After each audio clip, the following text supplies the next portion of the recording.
to come up. The first is that just so you know, we have a main entrance and we have a fire exit out the back down the hallway to the right. Just follow the signs. There's a restroom down the hall on the left, and that's a simple building. So that's mainly what you need to know. Our speaker next month on the second Sunday is Phil Croston, who is Director of Learning and Education at Community College of Vermont, and he's going to be talking about American equality in America in the 21st century, which is going to take a broader look at the many dynamics of equality.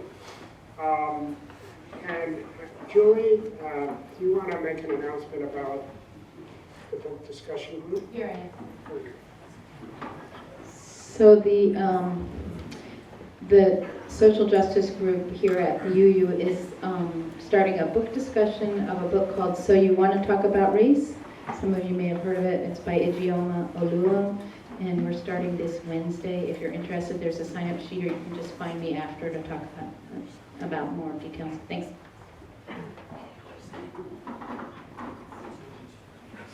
So this series is co-sponsored by the Greater Bennington Peace and Justice Center, Community College of Vermont, and the Unitarian Universalist Fellowship of Bennington. And we're really pleased to have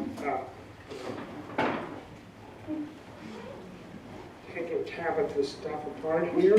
As I look for the introductory materials, which I can't find. Okay. Because there's a lot to say about Tabitha Moore. And it is that she's, and I really can't read my vision of that, but basically, sixth-generation Vermonter, committed to social justice work.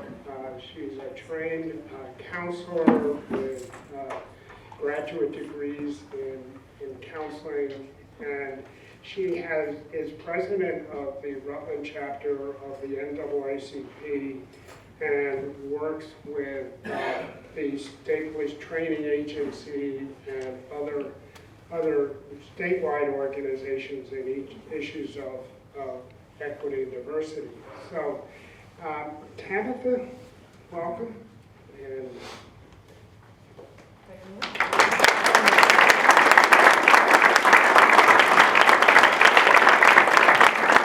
hello, everybody. I'm just gonna take this off. I've been here since this morning, so now I gotta try to move with this thing. I hope it works. I don't know. One day I wanted to do stand-up, and then I realized I wasn't as funny as I thought. So thank you all for coming. There's so many of you here. I hope I do you justice. When Chuck messaged me, he's like, hey, you want to come talk? I'm like, sure, about what? He's like, oh, about you. And I was like, oh, okay. It's funny, I realized that I've kind of shied away from talking about my own personal story a lot lately for a few reasons. One is because there's so much more out there than just my story. There's so many important things happening in the work of racial justice that I don't think that my story really encapsulates all of it. And then the other one is that I realized that every time I told my story, I got more and more tired. Because, you know, you're kind of putting it all out there for people to see and judge, you know, your family and your past. And when I started doing this work, I didn't think about that. And so it's very rare that I do it. But as my shirt says, y'all, I am black every month. But this month, I am black. This is our month, y'all. Black History Month. It should be every month, right? We know that. All right, we know that that's a thing. And I will tell you, as president of the NAACP of Rutland, I dread this month because white, well-meaning people do all kinds of crazy things in this month thinking they got it right. And I'm like, oh, good God. So thank you, well-meaning white people, for all that you do during Black History Month to try to get yourself. Somebody said recently that Black History Month is for white people, and I'm like, yes! It is your month to figure out what you don't know and figure out how to get where you need to know without having us do it for you. So I'm really happy to be here. I'm really happy to be here with you today. I see so many of my amazing friends and colleagues that give me power in doing this work. And so something you don't know about me yet is that my father was a black minister. And I was raised with him until I was 5, and we spent literally every day in church or being preached at. And so the way that I have learned to do public comment and conversation is in his spirit, which is really cool because he died about 10 years ago. But so I love call and response. I love it when people interact with me. I love it when I hear how you're feeling, because I think that we are not going to get anywhere in terms of this unless we know where you stand. I don't like it when I give a talk and to a room full of white people, usually just white people, and they all walk away like, what the hell are they thinking? I have no idea what they just took out of the room, and I have no idea what damage I may have caused. And then I got on the phone with my black people. I'm like, listen, this is what just happened. I'm sorry. Yeah, I'm going to tell you a little bit my story. The title today is Reflections, and it's about my journey as a 6th generation Vermonter, why I left, why I came back, and why I want to go again. And there's an ask of you at the end, but throughout, if you have questions, I certainly encourage you to ask them because it's going to make this more exciting than just hearing my story. So I grew up here in Vermont. I grew up in Rochester, Vermont. My family's farm has been in our family for many generations. I grew up playing log tag with my brothers on the freshly cut wood my grandfather had just dragged out of the forest. The trees were my sanctuary. I remember when I was probably like 10 years old, my mom's like, get up, we're going to church. And I'm like, why? And she's like, well, Gramby wants us all to get baptized. I'm like, why? She's like, I don't know, he just feels like it's something he should do. I'm like, but I thought that the woods were our church.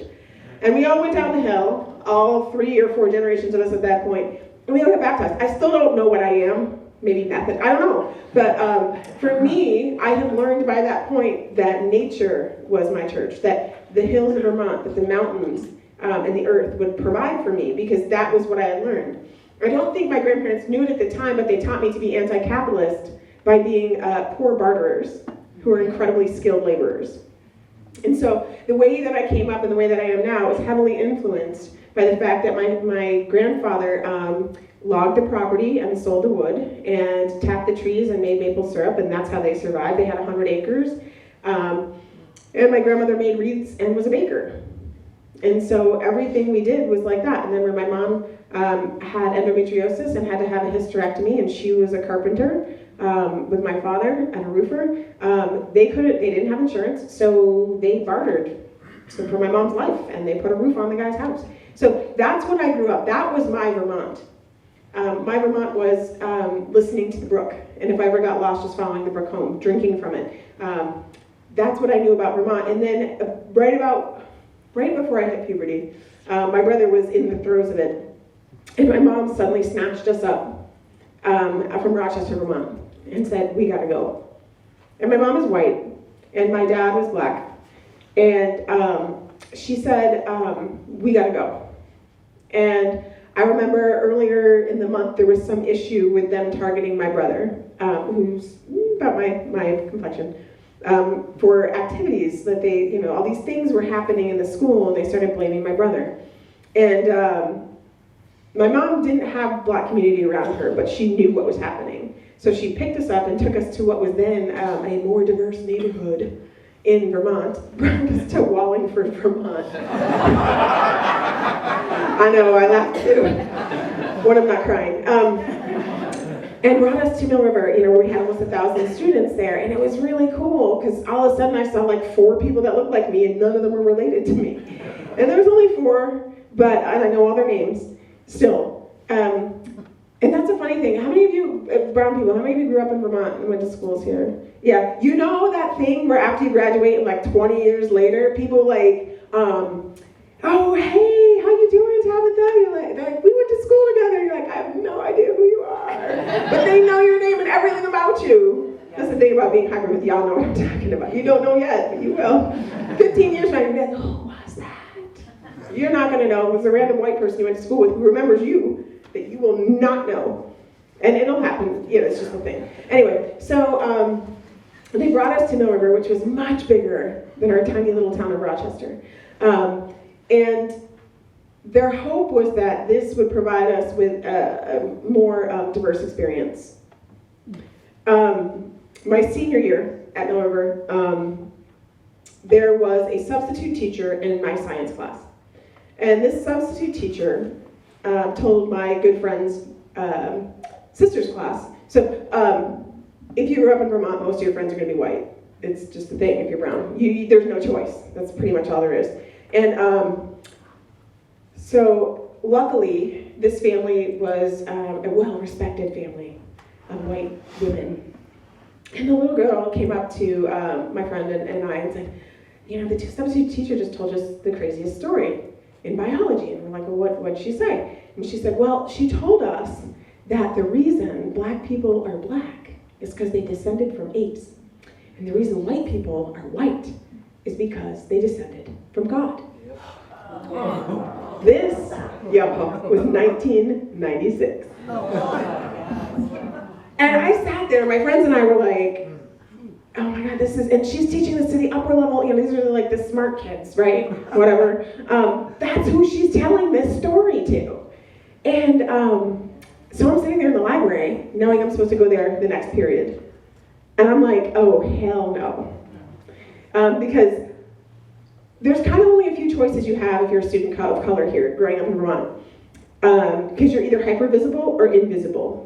And it's almost impossible to be invisible when you're a student of color. You can choose to make it your stage, or you can choose to make it that place that you try to avoid at all costs.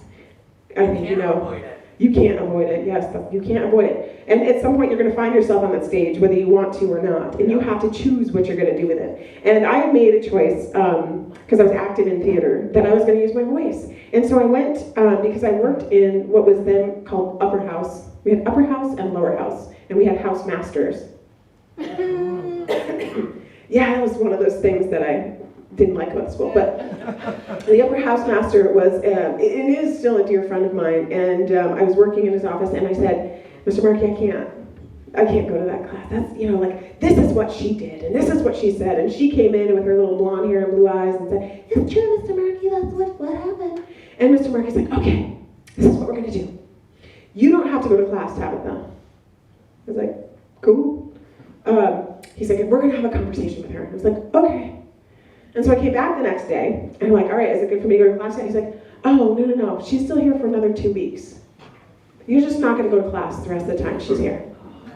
So what that told me in that moment was that woman, substitute teacher, her comfort as a white woman was more important. Her miseducation of all of the students was more important than my right to education. Now he was a not racist person, right? A lot of us are not racist, and if you were here this morning, you heard me talk about the difference between being not racist and being anti-racist. And the difference is whether or not you're looking at the systemic racism that allowed that situation to happen. The power differential that allowed that situation to happen. He's still not racist, but is he anti-racist? And in that moment, he certainly was not. We've had a lot of conversations since then. But what that taught me in that moment was that I just didn't matter. All right? And that was one of a ton of situations I could tell you about. Like going shopping at the little crappy Rutland Mall that existed back then, and my friends shoplifting, me being the only one with my hands in my pockets the whole time. I paid for something. All my friends are white. They follow us out of the store and stop me. Pretty much every black kid who grows up here has a story like that, right? So these are the kinds of messages that I'm getting about who I am growing up. And I don't want to tell all my horror stories, but the one that finally clinched it for me was between my junior and senior year. My brother had taken, and this is another reason we don't tend to congregate in Vermont. Some young men came to the Rutland area from Springfield, Massachusetts, and they wanted to start life anew. They were young men of color, Latino and black, And my brother's like, oh, hey, my brother's like one of the nicest people on the planet. He's like, oh, hey, come hang out with me. I know you don't have a place to live yet. So what do you think happened? The police immediately started bugging his line, following everybody.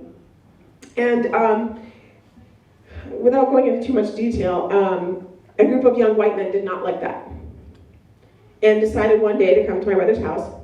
And everybody loved Bill. Everybody still loves Bill. My brother's like the mayor of Brandon, Vermont.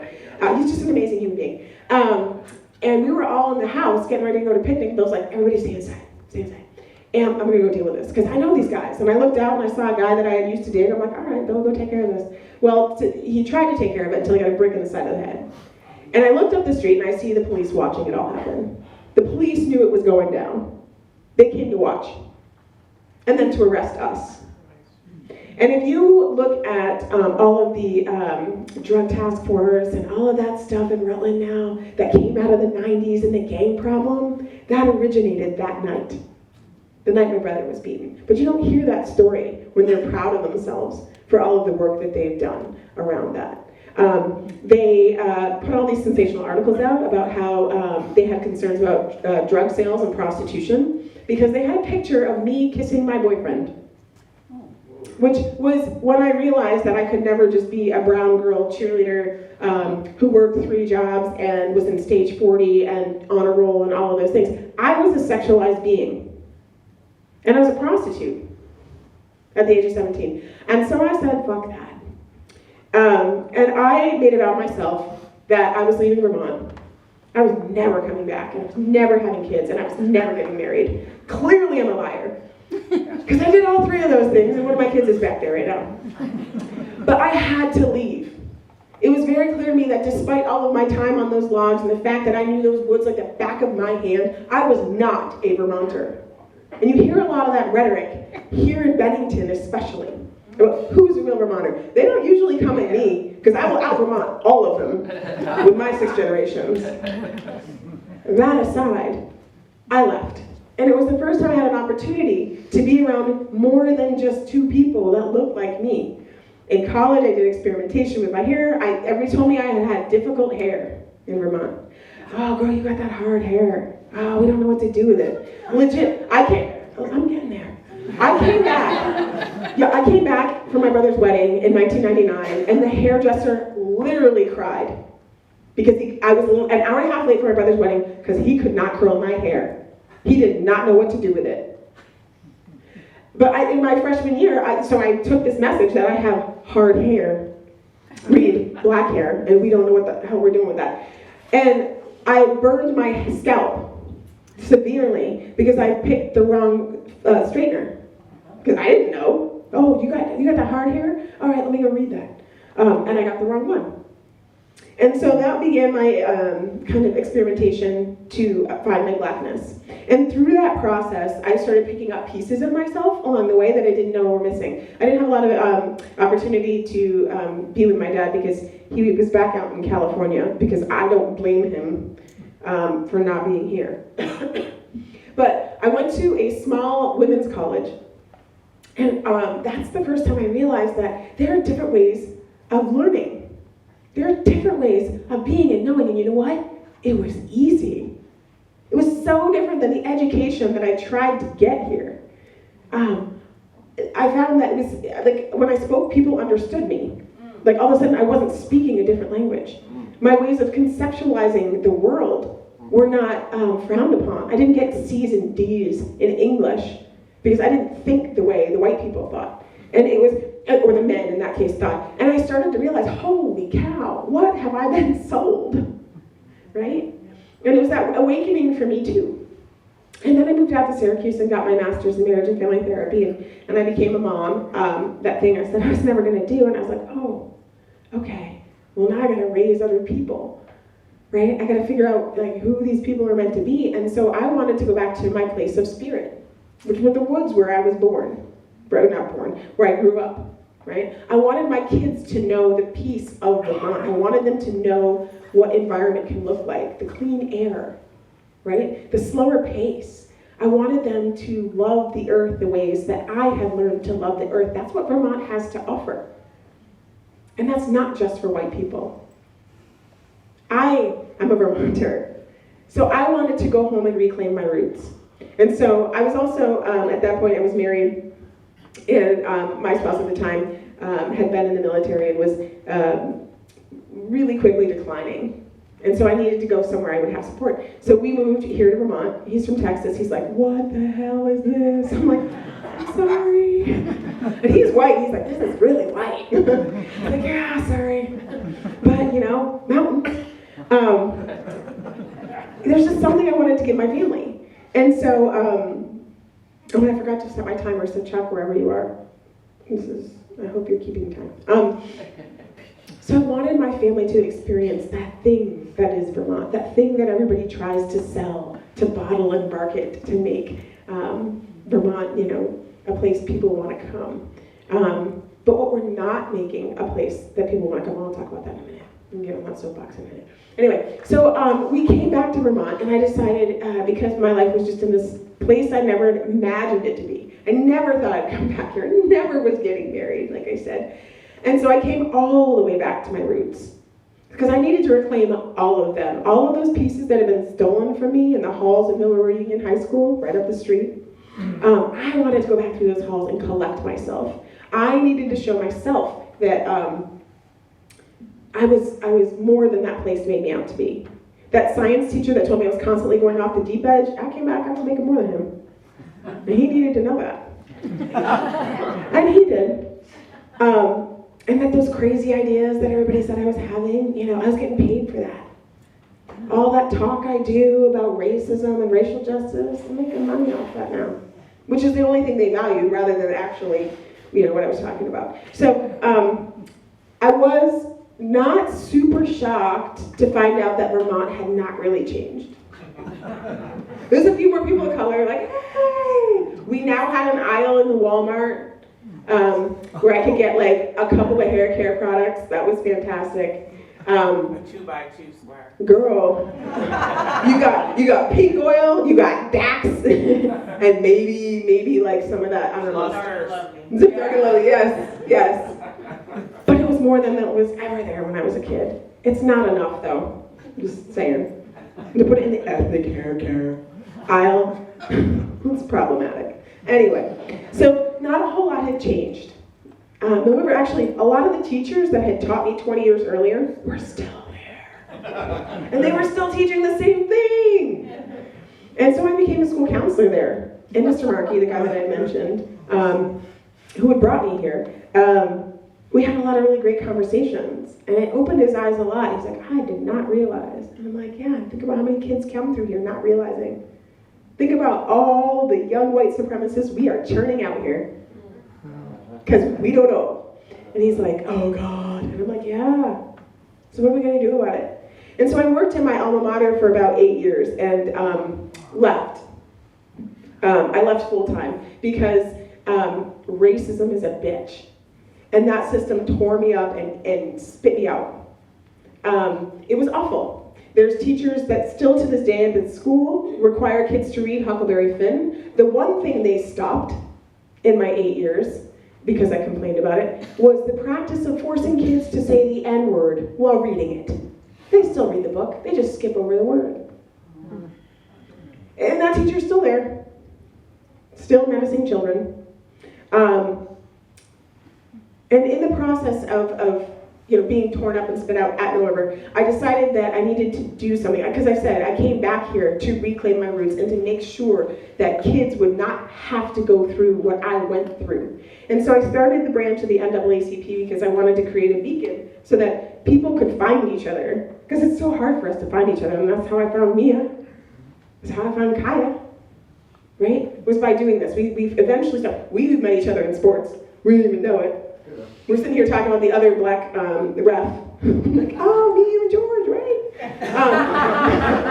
It's true. It's small. But so I started the branch because I needed something to anchor me, even as an adult, coming back with all of my knowledge from my women's college, all of my blackness from Syracuse, and joining that branch of the NAACP and being immersed in black communities and being a probation officer, telling young black people, like, this is how you got to get out of this system. This is how I'm going to help you get out, because if you don't get out, they will keep you in here the rest of your life. I spent all of my time doing that. And I came back here with all of that. And it took about 6 years of living here before I was dying again. And so when I started that branch, it was with the goal that it would reinvigorate me. It would help me remember why I came. And it did. And like I said, I met some really amazing people in my journey. But what I notice here, and the reason I want to leave, is that we are still unidimensional. Is that the word? We only have one dimension in Vermont. Think about when you hear me, or Kaya, or Mia. When do you see us in the press?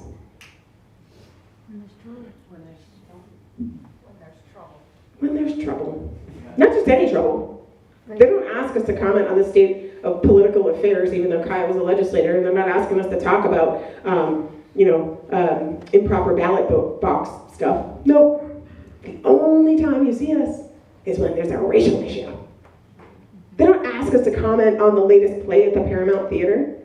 They don't ask us, what we do when we're not doing racial justice work. The only thing they want our voices for is to talk about race, and that's because they don't know how to do it. And that's tiring, because we're more than just that. So that's one reason I'm tired. I'm tired because every Black History Month those well-meaning white teachers call me, usually around January 15th. Hey, I'm going to do a unit on Black history. You want to come in and talk about the NAACP? Well, first of all, I'm already booked by January 15th. And second, why wait till now? Right? So we end up in this space where we're obligated to come have these conversations. Like it's this constant push-pull. Like if I don't come and talk, then you're gonna fill it with stuff that's crap. Yeah. Right? Or that's inaccurate, or that is harmful. Or you won't fill it at all. And the kids won't get anything. Right? So we have to have these conversations, because if we don't, nobody else is standing up. White people, I'm talking to you. Right? And I know it feels weird for you to talk about Black history. Here's the thing. Like I said in the beginning, Black history is not for us, it's for you. It is your time to reflect on your knowledge of the relationship between Black and white people in this nation. It is your time to look at fellow white people and say, oh, this is what we did wrong. This is what we need to change. This is not for us. We're Black all the time. We know what's going on with Black history. So I'm tired because I feel that constant push-pull. Some of my girls do a really good job at trying to make sure I'm getting paid, because sometimes, like I said, because I grew up here, I'm a sixth-generation Vermonter, it's real easy for me to get pulled into doing labor for free, because I love Vermont. This is my home. I want people to know this stuff, and when people are excited, it's really easy for me to go and not get paid for something. Which brings me to the second reason I want to leave, my kids. My kids look real white. My youngest, you'll see her running around. She looks just like me, except she's a lighter skinned version. I took them last year to the Caribbean, and I was watching them. There she is. Hadley, can you say hi? I took them last year to the Caribbean, and my kids I've never seen them so happy. They relaxed in a way that they don't here. Even though, she was born at Dartmouth, and my son has been here since 2, and my eldest since she was 6. They were happy. They don't get that here. They could relax. They could be with mom and just be with mom, right? They saw people that represented a culture and a history that we don't get here. And I realized that at some point, I traded the peace and the spirit of the mountains. To get that, I had to trade their Black identities, trade diversity, so that they could have that. And I'm like, I don't want to compromise. I hate compromising. My ex will tell you that. But I really, when it comes to raising my children, you got that, yeah. My kids are dying here too. And they're not dying because anybody here is trying to be malicious, because nobody here is trying. You're here. Y'all could be anywhere on a Sunday. You're here talking, listening to me. But they're dying because we are not doing a good enough job at making sure that all voices are represented and valued and heard and believed and celebrated. We are not. White kids are dying too, only you don't know it.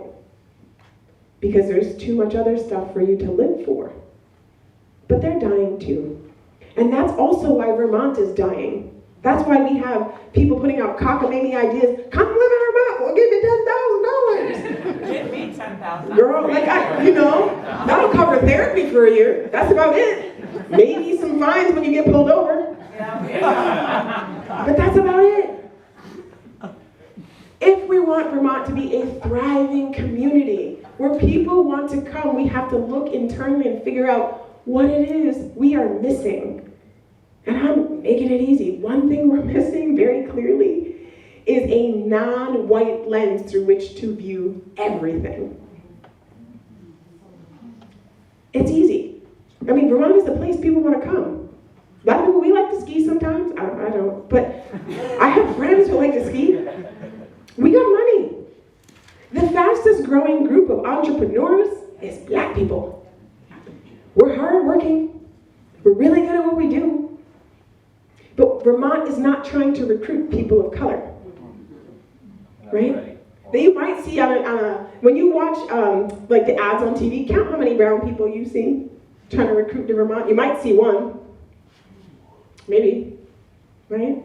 And then it becomes this push-pull, and we work with people all the time that say, well, we don't want to over-represent people that don't exist, but I'm like, well, you wouldn't have to over-represent them if you dealt with the issues that we deal with every day here. People would want to come to Vermont, right? So my kids. And so my ask for you white people today is that you move from being not racist to being anti-racist. Right, and this is a little bit about what I talked about this morning, but I don't think I can talk to you today about me and my story without asking something of you. And all of you are not racist, I guarantee it. You wouldn't be here if you were racist, unless you were trying to be a jerk. But I don't think any of you are trying to do that.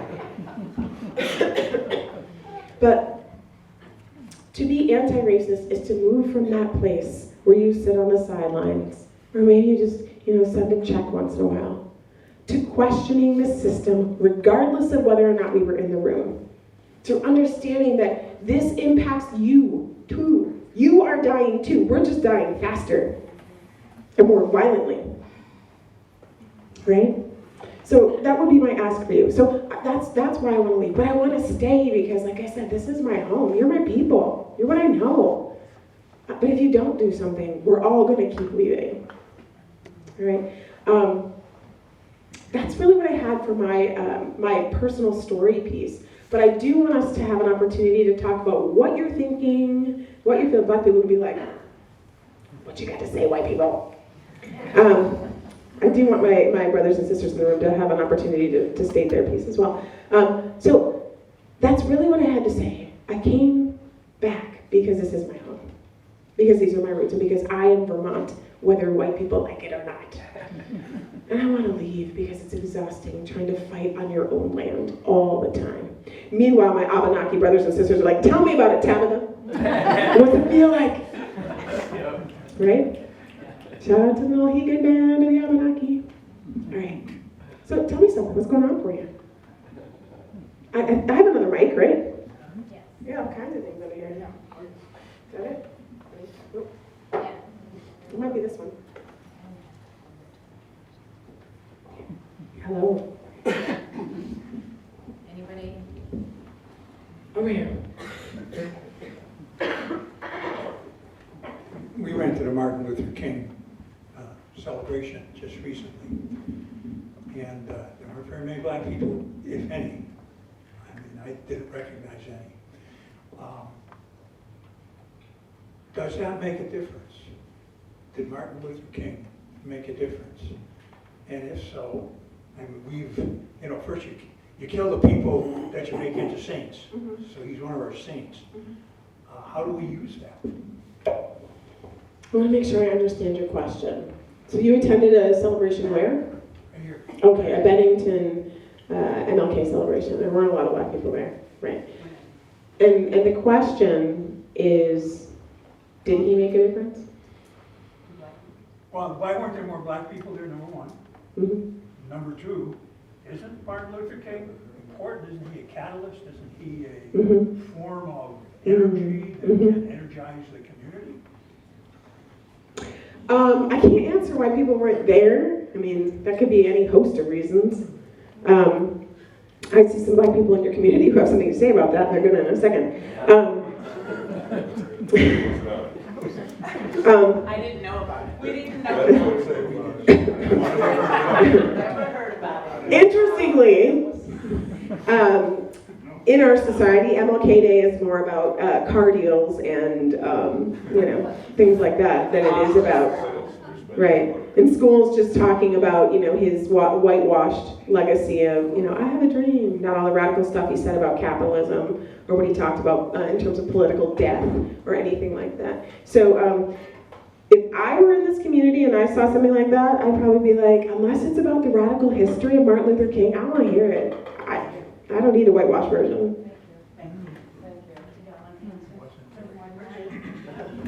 Sound like people didn't know. So I can't speak for others in the room. I know there's some who said they did not know about the celebration. I did know about the celebration, but I have to say for me and my family, it's not a one-day celebration. So it was great that there was a celebration in the community. And I have spoken at that celebration in the past, so has my husband. So, and I think my grandson was invited to speak, but had a conflict a couple of years ago. So, yes, it's great to have that evening. I think it was 6 to something in the evening, vigil.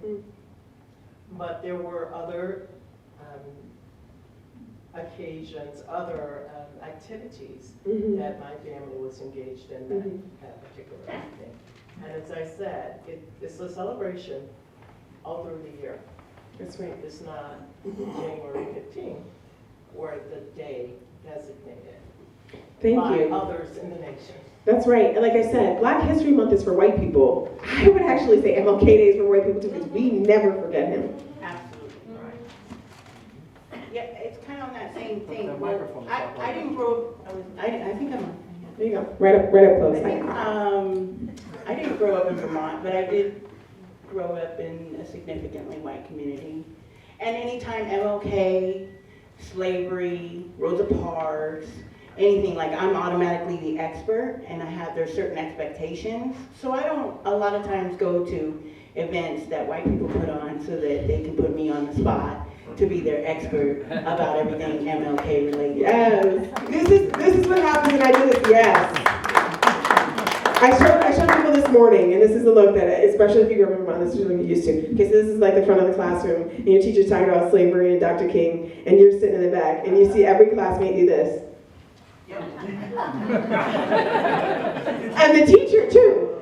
They're talking about slavery, looking at you the whole time. Like, I wasn't there. I am affected by it, but this is really uncomfortable. Oh, and then can we call your parents? They grew up in Birmingham, Alabama. We'd love for them to come to class.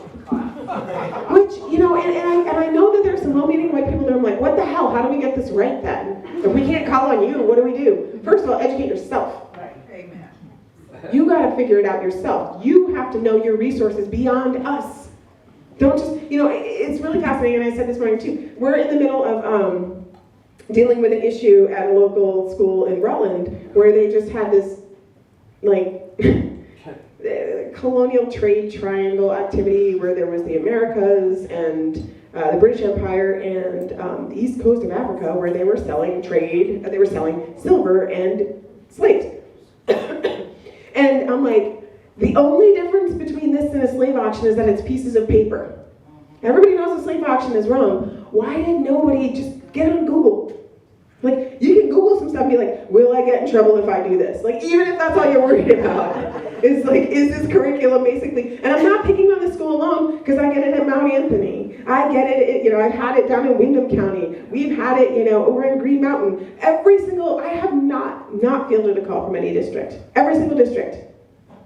That's how me and I met. It was Black History Month, wasn't it? Happy anniversary. But, have to grow your own lenses. You have to develop your own sense of why this history is important to you. Why, one of the big fails that they had in Rutland, in the Rutland City School was the essential question that they were trying to get to was, how did the trade triangle lead to the American Revolution? What about, why are we trading human lives? Let's not talk about the benefit of slavery to the Americas and how it built the Americas. Let's talk about how it destroyed an entire continent. Let's talk about how it created an entire group of people that are in this country that are trying to call it our home, but we also know it's the home of the people that were slaughtered and killed before us. Let's talk about that, because that's where the healing of this global catastrophe is going to come. But they want to talk about the economic impact, which is still benefiting white people. You got me going. I like your question.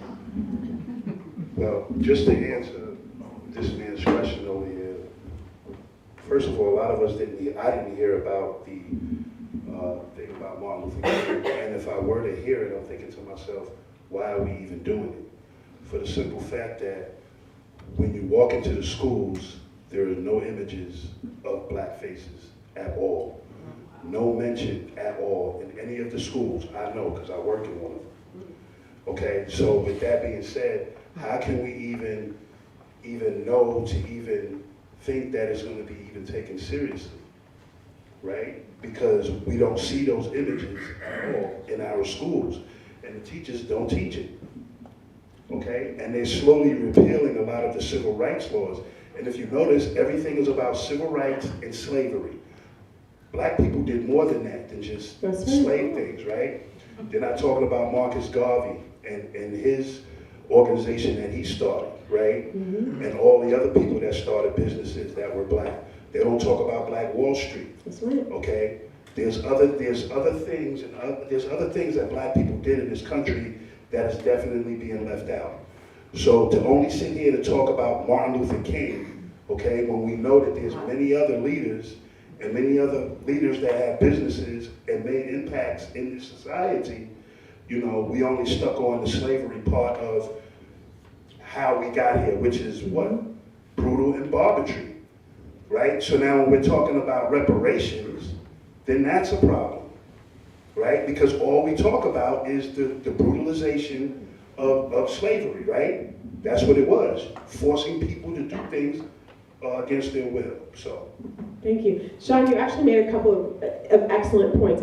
And one of them was, why are we stuck on slavery? Me and you are stuck on slavery, right? That's not us that's stuck on slavery. It's the people that aren't ready to move and look at the total destruction of what has happened. The other thing you mentioned was the images, and I'm so glad that you said, why would I go to an MLK event when absolutely nothing here really speaks to his legacy? A dinner doesn't do enough. I was in Atlanta on MLK Day this year, and I started crying. I was in Walmart. I was right, I didn't realize I was right next to Dr. King's house. I have a picture of that too.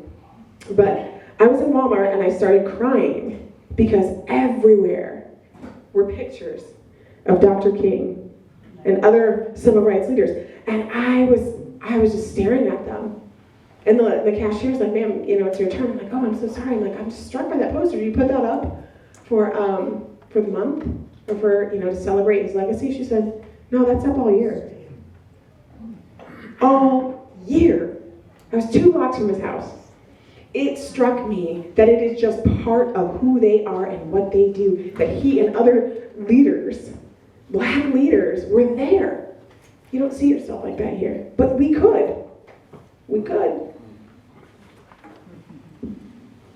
I was just curious about maybe things we could do as a community to, looking around at the age range of this room right now, is constantly, people want to be more open, it seems the older they get, but folks closer to 20s, 30s, 40s are not involved, present, and just seem to not be represented. Thank you, I really appreciate that. I think there's a few reasons. I think that people in the 20 to 40 year old age category are too busy working trying to just hold it down so that they can support themselves because our wages have dropped. So the wage disparity is too much. I also find my counterpart, Stefan Gillum, who's president of the Windham County branch, he is, I think he may have just turned 30, so much more savvy than I. I'm like, oh, I got a Facebook Messenger with all my people on it, and I'm really excited, right? The age of my executive committee is like, I'm the youngest one. And meanwhile, he's like right among his peers. So they do everything. They got Twitter, they got Snapchat, the way that they work is much more digitally intelligent than the way I work. And I suspect that the people that are here were much more used to the face-to-face sort of interaction. So to your question, how do we engage in different age levels? I really think, well, we know that the greatest voting population are people, 50 and older, typically, retired people that have more time. Those are also the people who finally got to the place where they just don't give a shit what you think. And therefore, those should be your people that are out there picketing. Those should be your people that are up. They are phenomenal letter writers. Fantastic. And they will show up at a board meeting. Like, we talk about that meme with the Karen, she's the one that calls the manager. You need Karen in your movement. Karen is the one that is going to annoy them till they give in. So you need at least one Karen. Younger people who are digitally savvy can use that tech. One of the movements that we have right now with the Vermont branch of the NAACP is to hold Amy Klobuchar accountable for the life sentence given to Milan Thomas for killing an 11-year-old at the time that he never did. He wasn't even there. And she's like, oh, if there's new evidence, then we should definitely look at that. Bitch, we're talking about the fashion garbage. I'm sorry. We're talking about the fact that you all tampered with evidence back in the day. Where's the accountability for? I'm not interested in whether or not you can look now and say, oh yeah, we should definitely look at the new evidence. We want to talk about the accountability for what you did when you were in a position of power. So one of the things we're doing is we're asking people to tweet during Democratic debates at Amy Klobuchar, and that's really about her suspending her campaign and then raising the issue to get her to be accountable for that piece. Like, why don't we talk about how you ended up convicting him? Don't tell me you didn't have evidence because there was witness tampering then. So that's one way that younger people are more likely to be able to engage. People of all ages can certainly ask questions at the school. Like, what are you teaching and why? Whether or not you have kids in the district, it is critical because, like I said, we are churning out young people who believe in white supremacist ideology, myself included, right? I'm a product of the system here, and I said stupid things, just like Ibram X. Kendi, who wrote the book How to Be an Anti-Racist. I said stupid things, like, oh, you just need to work harder, you just need to get a job, pull up your pants, right? All of those things are about upholding white supremacy culture. And we need to recognize that, yes, it lies mostly in white people, and we perpetuate it too. Did I answer your question at all? If not, I can keep going. You did, in fact, you gave me something to try and get my friends to get involved with, more social media platforms. Yeah, I mean, the use of social media. Yeah, you're exactly right. Everybody's working. You have to work. Right, and even if it's just a quick 5-minute text or tweet or, whatever, phone banking is huge. What? Did you want to? No. Okay. Yes. Oh, go ahead. 5 minutes. It's only 30 seconds. Right, well, I gotta retrieve my Twitter handle and my password. Read a wiki on how to do it. I don't know. How's it going? I wanted to ask a question. I was at the UU service earlier, and a couple of things that I've been thinking about. One of the things was you brought up, doesn't everybody have that person in their life who you're not friends with anymore because of racist things that they've said? And a lot of white people raised their hand out of that, and I've been thinking about not being racist versus anti-racist and what we can do, and thinking, isn't one of the best things, or one of the things for white people to do, is look for people in their lives. I know from my experience, I have a friend who's still my friend, who says racist stuff, or when the subject comes up, it becomes clear that he has some bad ideas about it. And it's kind of this question of how much do you intervene? How much is it worth it to intervene? And when it goes to the point of basically not being friends anymore, or is it worth it to kind of try to maintain friendship enough and just try to turn the needle whenever you get the chance? And then also going back to your metaphor, sorry, this is a lot, to your metaphor of the subway and things like that, is your energy really better spent rather than looking at the one person going to, okay, why is this idea in his head in the first place, and spend more of your time looking at the causes? Right. So fantastic questions. I might have to give people a little background on the subway metaphor. But so to your first point, and I'm so glad you raised it. I am not suggesting that you cut people out, like completely out of your life, because when we cut people out, right, that's when they form their own societies that can sometimes have nefarious purposes based in their pain of being rejected. It is the work of white people to engage other white people around this topic. And it is part of your job to yourself, but also to them, to understand how much you can do around that, right? You have to be willing to give something. You have to be willing to put yourself on the line. You are the only one that can determine how much. And that's a constant growing edge. It's a constant growing edge for all of us. I mean, we have to deal with it all the time. Like, how much am I going to let this white person talk before I walk away? But now that's a question that you have to ask yourself. How racist can you be before I decide I can't handle this? You know, I can't do anything about it. Like, always try to engage with the person, but know within yourself what your limits are and have people that can recharge you. Your second point was the subway metaphor, right? So I had given an example earlier that I use a lot, that if you were riding on the subway, pretend you're riding on the subway and somebody steps on your foot, you know, what is your immediate thoughts and reaction? And then pretend that person turned around and is staring at you in the eyes while stepping on your foot, and you say, you're stepping on my foot, and they say, no, I'm not. And then you spend all this time with charts and graphs and proving that they're standing on your foot and how much it hurts you. Meanwhile, you got people around you being like, just stop whining, we're almost there. Or, no, he's not really standing on your foot, you just won't move it. Or, you know, kind of all the things that you hear about race. So that was a bit about what we said there. And it's a great metaphor to use because people are like, oh my God, that's so stupid, just get off your foot. And we're like, exactly. So the subway question was, is it better to spend your time trying to deal with the people standing on your foot, or is it better to look at the system that is promoting or creating the situation where he'd be standing on your foot? So like in the subway, why are we even in a tiny little car that's too small to begin with? And the answer is you got to do both. And it's exhausting. But the more of us that are doing it, the less difficult it is for others of us.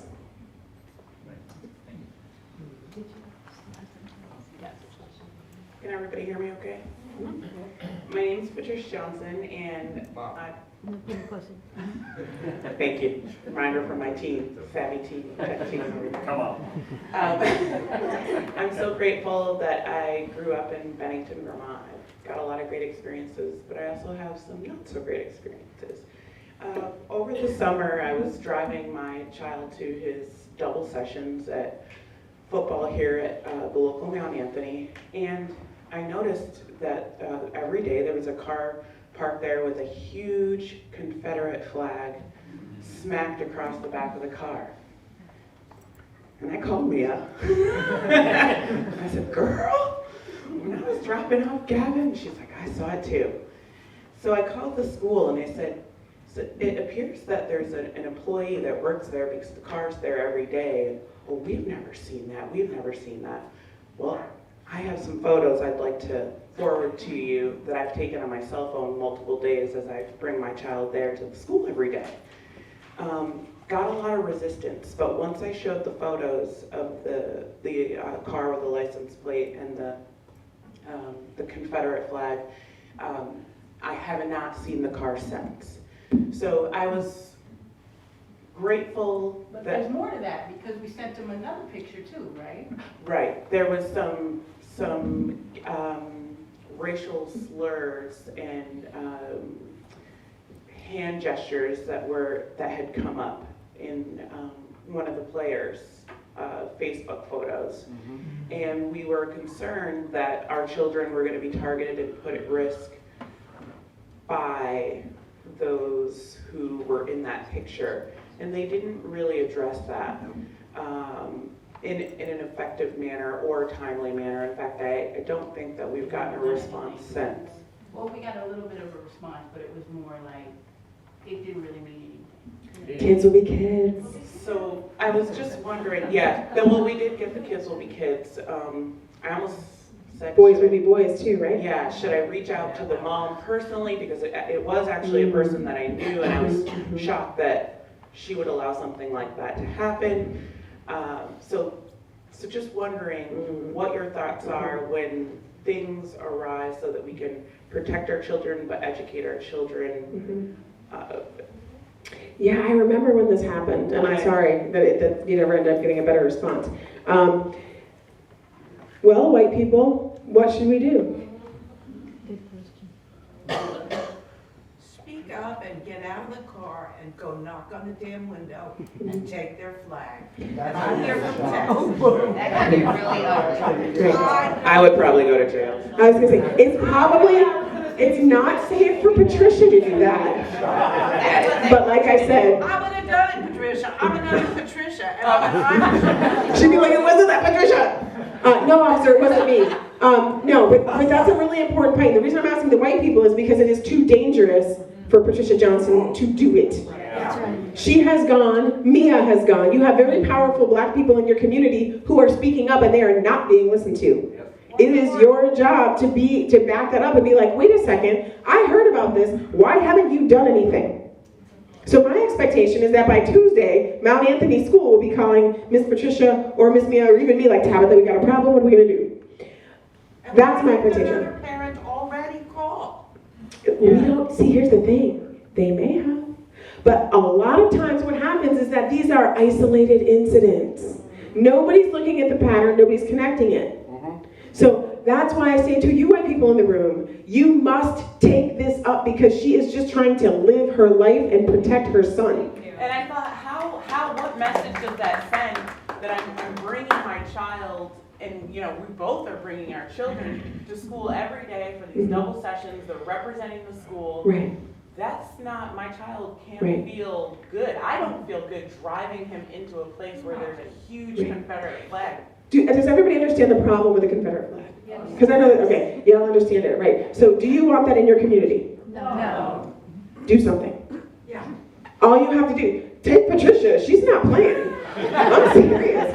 Y'all need to rally around Patricia. White people, leave the black people alone. Just let them try to exist here. Because like I said, we will not stay here if we have to not only just try to exist and in a society that doesn't want us and keep our black kids safe, especially our black sons, if we have to keep just explaining why wrong is wrong, why you standing on my foot is not okay. You have to be the ones. We will not. So this is another analogy I like to use. So to expect the earth to fix global warming is wrong, right? We did it. We need to acknowledge it. We need to fix it. Same thing with racism. Now the earth can fix it. And the earth will fix it, right? We probably won't be here. Now if you want black people to fix racism, we can fix it.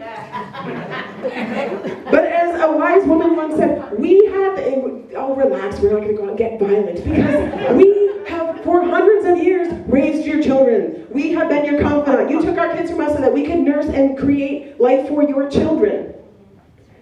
We were the ones that took care of you. We still are, and guess what? We haven't killed you yet. So that tells you that we are not willing to use the tactics of white supremacy to take it down. But if you don't want us to use those tactics, then you should probably figure out some new ones, because what we're doing ain't working. Still on our feet. Does that help? It is very helpful. Yeah. Grace? I have a microphone. I just wanted to say what Tabitha just said. I don't know if this is the same incident, but James had sent me a photo of some problematic hand gestures. Was it the same incident?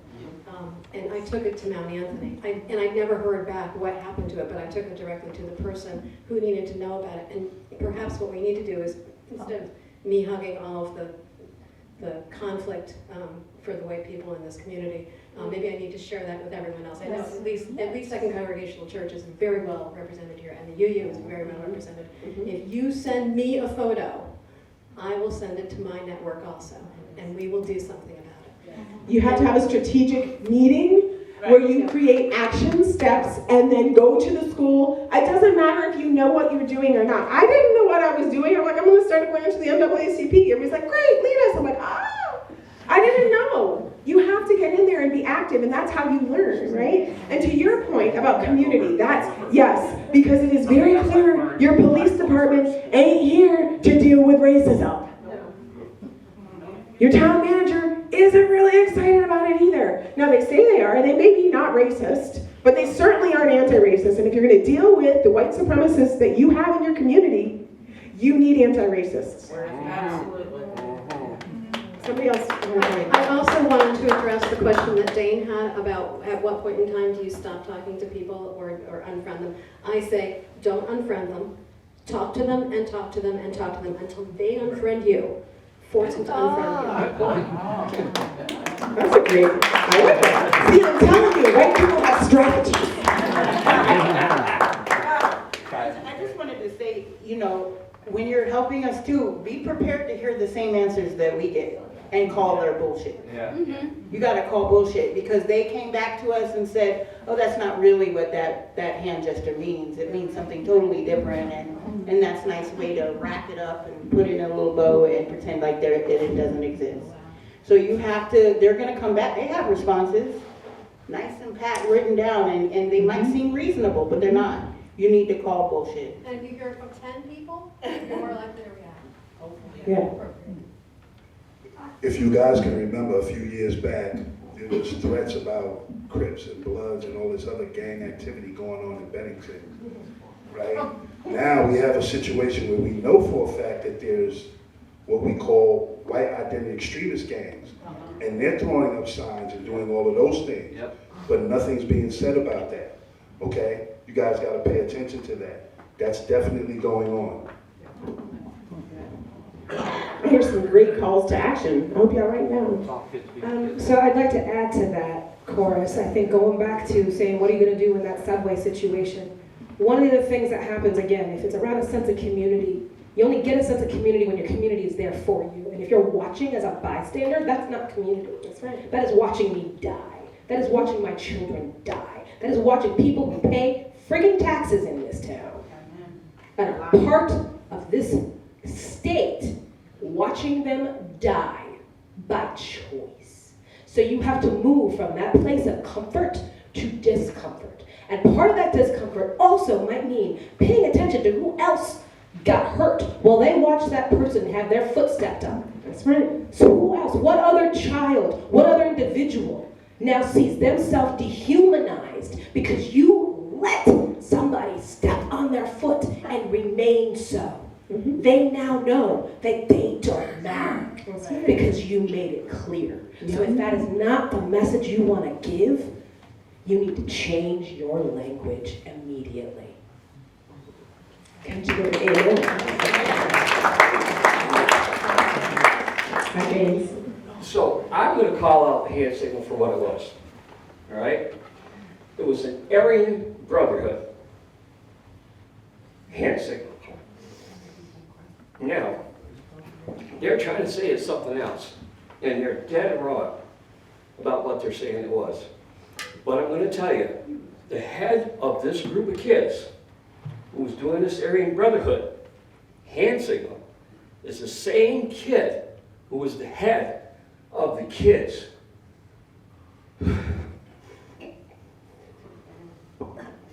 who terrorized my family in 2018.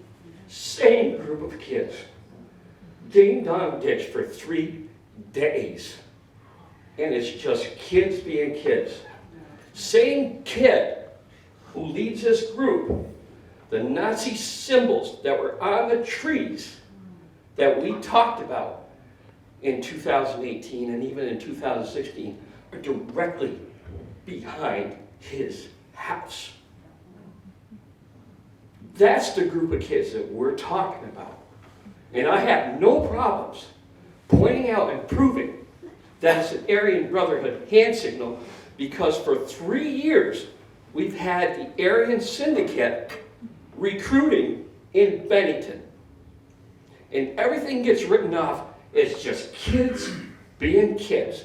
And I think, as Tabitha mentioned, nobody ever puts the pieces of these things together. The same group is responsible for doing $5,000 worth of damage in the cemetery. Same exact kids. And yet, he's still playing football. And we're allowed to continue to be on the. Right. Well, and here's the thing, and this is the dilemma you end up in, right? Is because if you kick him out of positive things, where's he gonna go? And that's where community accountability becomes your only course of action. How do we as a community relate with one another, so that when something happens, I can go to you and say, hey, what the hell was that? How are we gonna fix that? Why do you think that's okay? How are we gonna make this right? How is your child gonna change what he's doing? And hold that family. Because if you don't, the Aryan Syndicate will. Yep. Yep. Hi, everybody. My name's Dan Schulman, and I've been in a relationship with Patricia Johnson for the past 3 years. And I work amongst people that I think we all do. We work amongst people that, I work amongst people that are fairly ignorant sometimes. I mean, not all the time do I hear racial slurs, but I almost feel like I'm at the point where I have to make a preemptive strike when I go into work and say, hey, yeah, my girlfriend's black. You know, you hear people say, oh yeah, my black friend or my Puerto Rican friend. Like, why do you have to qualify that? But I hear the racial slurs enough at work that I don't even want to have to deal with it. So I say, yeah, my girlfriend, by the way, is black. And I hate myself for doing it every time I do it. But I feel like I have to do it just to keep people shut up. So you have, go ahead. So I wanted to tell you a short story about an experience that we had in New York where there's more diversity. We were actually out, were we Christmas shopping or Zion's birthday? So I had we waited in the truck while Gavin and Patricia went in the store. And obviously Zion, so we couldn't see his gifts. And we're waiting, and I see Gavin and Patricia coming out with a whole grocery cart full of stuff. In fact, maybe 2. And so Zion, he's jumping around in the back of the truck, wanting to get out, wanting to see his gift. So I actually took the tonneau cover off the back of my truck and I put it up so that he couldn't see. And I'm literally holding his head inside the back of the truck. And so, meanwhile, Patricia, and now Gavin's on the other side making sure that Zion can't see his gifts. Meanwhile, Patricia is unloading the 2 carts into the back of my truck.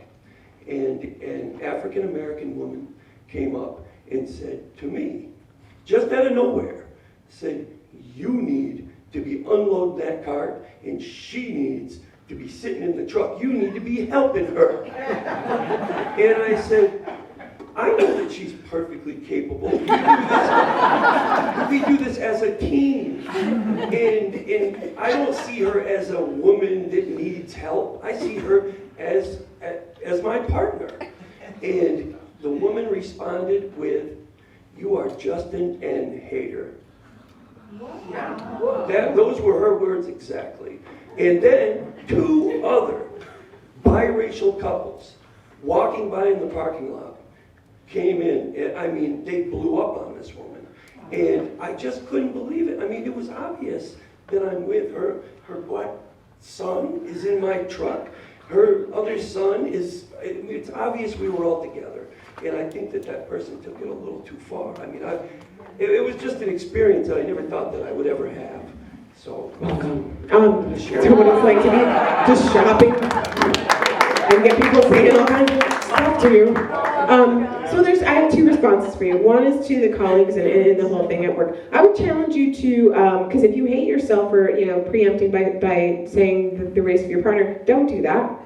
Don't sell her out like that. Deal with the fact that you got white people around you saying all kinds of racist stuff and challenge them every time. You'll be exhausted, but not as exhausted at heart. But you have to be the one. I tell my kids, look, you look white, infiltrate and sabotage. That's your job. That is your job. If you are in an interracial marriage, that is your job. You could talk to my ex-husband, it was hard. You know? He and I were incredibly aware constantly of that dynamic, and James and Kaya can tell you too. It is, you have to have an awareness that other people don't. As a white person, excellent, use it. Use it to make it better. You are going to be exhausted, but you have a loving, supportive partner. The second half of what you said was about that woman who said the N-word lover, or N-word hater. I'd be like, I would actually be curious, like, what kind of experiences have you had with white people that make you so, like, tense, that like, you're so scared, or whatever you're feeling, that's your immediate response to me. Oh my gosh, I can't imagine what you've been through. She didn't back down either. I was like, you're most scared. Well, she felt the need to protect you. She was not playing. It's a good thing she probably didn't have a cane. You'd have gotten it. But that is how much we were impacted by the racism we experienced, especially here in, she was in New York? Yeah. Was she across the water? Yeah.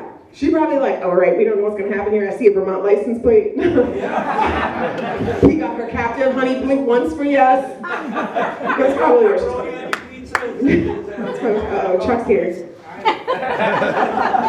I promised Tabitha that she'd be on the road by about 3:15, 3:20, because she has a sporting event this afternoon with her kid and wants to be there. I should. My team is And she should. And I'm just so appreciative that she's been here. You've all been here.